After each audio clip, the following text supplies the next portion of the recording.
गुजरात राज्याची जीएसआरटीसी बसमधून अवैधरित्या होणारी मद्याची तस्करी रोखण्यात नाशिक ग्रामीण स्थानिक गुन्हे शाखेला यश।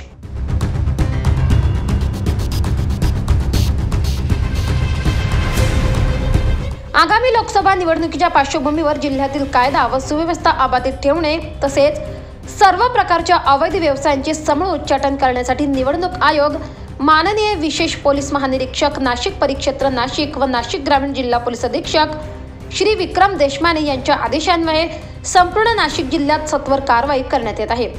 त्या अनुषंगाने जिल्ह्यातील राज्य व राष्ट्रीय महामार्गावरून अवैधरित्या होणारी मद्याची वाहतूक व विक्री रोखण्यासाठी जिल्ह्याच्या सीमावर्ती भागांमधील चेकपोस्टवर सतर्क नाकाबंदी लावून अवैध कारवायांना प्रतिबंध घालण्यात येत आहे। त्यानुसार दिनांक 18/3/2024 रोजी गुजरात राज्य परिवहन महामंडळ जीएसआरटीसी नाशिक सुरत बस क्रमांक GJ18Z8970 या बसमधून मद्याची अवैधरित्या तस्करी होत असल्याची गुप्त बातमी स्थानिक गुन्हे शाखेचे पोलीस निरीक्षक श्री राजू सुर्वे यांना मिळाली होती।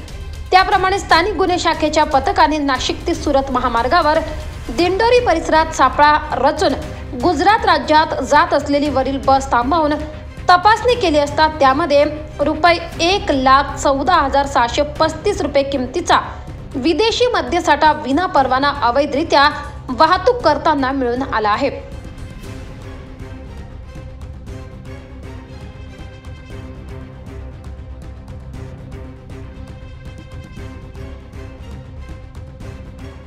सदर प्रकरणी दिंडोरी पोलीस ठाणे येथे गुन्हा रजिस्टर नंबर 138/2024 महाराष्ट्र दारूबंदी अधिनियम 65E अन्वये गुन्हा दाखल करण्यात आला असून सदर गुन्ह्यात खालील नमूद आरोपितांना अटक करण्यात आली आहे।